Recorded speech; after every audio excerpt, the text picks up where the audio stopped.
प्राण प्रतिष्ठा समारोह से पहले शंकराचार्य का आया बड़ा बयान। बोले, राजनेताओं की अपनी सीमा होनी चाहिए।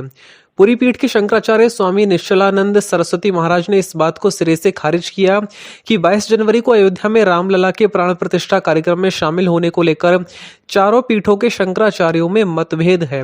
उन्होंने फिर स्पष्ट किया कि वे उस कार्यक्रम में शामिल नहीं होंगे। शंकराचार्य गोवर्धन पीठाधीश्वर महाराज की हम भारत भव्य बनाएंगे, हम भारत भव्य बनाएंगे। हर हर महादेव।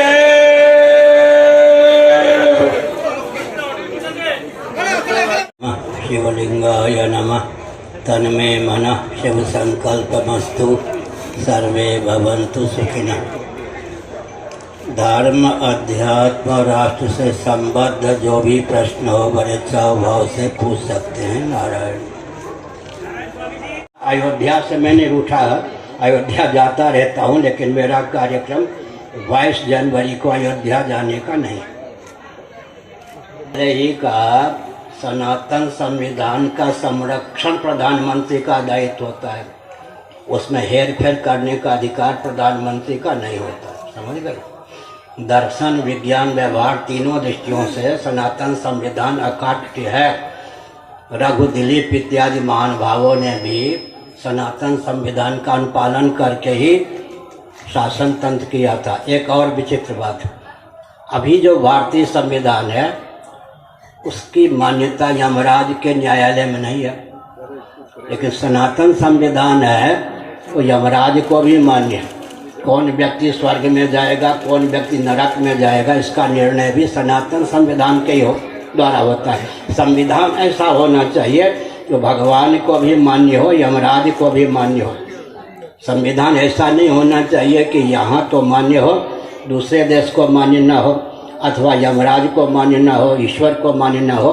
हमारा जो वैदिक संविधान है उसी का अनुपालन भगवान भी करते हैं, यमराज भी करते हैं, चक्रवर्ती नरेंद्र भी करते हैं, शंकराचार्य भी करते हैं। संविधान ऐसा होना चाहिए जिसकी गति लोक में भी हो, परलोक में भी हो, जो परमात्मा की अभिव्यक्ति में भी हेतु बने। ऐसा संविधान सार्वभौम संविधान कहा जाता है। उनका दायित्व होता है संविधान की सीमा में कि धार्मिक आध्यात्मिक क्षेत्र के विधि निषेध का पालन विधिवत हो।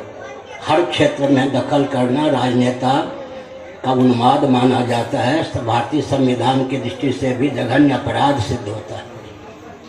हमारी भी अपनी कोई सीमा है, हम कहाँ जाएं, कहाँ न जाएं, क्या भोजन करें, क्या न भोजन करें, किस क्षेत्र में हस्तक्षेप करें, किस क्षेत्र में हस्तक्षेप न करें। जबकि शासकों पर शासन करने का पद शंकराचार्य का है।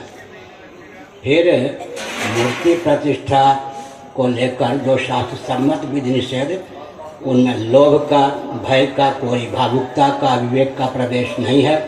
उस विधि निषेध का अनुपालन करना ही प्रधानमंत्री, राष्ट्राध्यक्ष आदि का दायित्व है।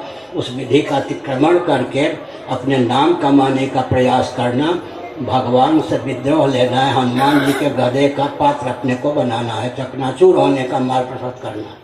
क्या आप 22 जनवरी को एक मिनट आदेश ऐसा होता है ना, सबकी बातों को सुनता है, पक्ष विपक्ष को, फिर अपना भाव रखता है। सनातन संविधान का मैं विशेषज्ञ हूँ तो आपको मानना ही पड़ेगा। भारतीय संविधान को भी मैं अच्छी प्रकार जानता हूँ, ये भी आपको मानना ही पड़ेगा।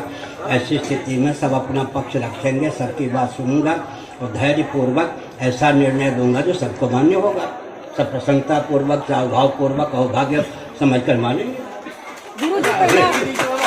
का अध्ययन कीजिए, अनुपालन कीजिए, उसके विधि निषेध को मानिए जो यमराज को भी मानिए। ऐसा न हो कि यहाँ तो आप बुद्धि के बल पर व्यतिक्रम कर लें, लेकिन वहाँ यमराज के झंडे पर। गुरुदेव, सूचना ठीक से प्राप्त कीजिए। चारों शंकराचार्यों में मतभेद है श्री राम मंदिर को लेकर। आपको किसने कहा?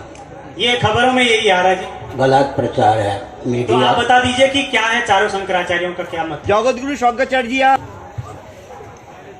यथास्थान प्रतिष्ठित हों आवश्यक है, लेकिन शास्त्र सम्मत विधि निषेध का अनुपालन करके ही उनकी प्रतिष्ठा हो। यह भी आवश्यक है, क्योंकि जो प्रतिमा होती है, अर्चा विग्रह होता है, मूर्ति होती है, विधिवत उसमें भगवत तेज का सन्निवेश होता है। विधिवत पूजा प्रतिष्ठा न होने पर या तो तेज का सन्निवेश नहीं होता या सन्निविष्ट तेज तिरोधित हो जाता है। फिर उसमें प्रतिमा में, अर्चा विग्रह में, मूर्ति में डाकनी, शाकनी, भूत, प्रेत, पिशाच इन सब का प्रवेश हो जाता है और वे डाकनी, शाकनी, भूत, प्रेत, पिशाच चारों दिशाओं को उच्छिन्न कर विप्लव बचा देते हैं। इसलिए शास्त्र सम्मत विधा से राम जी की प्रतिष्ठा हो और पूजन इत्यादि का प्रकल्प भी वेदादि शास्त्र सम्मत विधा से ही हो। मैं एक संकेत करता हूँ, संविधान का अर्थ ही होता है विधि और निषेध। विधि निषेध में ही संविधान होता है। तो शास्त्र सम्मत विधा से भगवान की प्रतिष्ठा हो, पूजा आदि का प्रक्रम हो, इतनी सी बात है। इसमें कोई शंकराचार्य विज्ञान को प्राप्त नहीं है, मतभेद किसी में नहीं है। आगे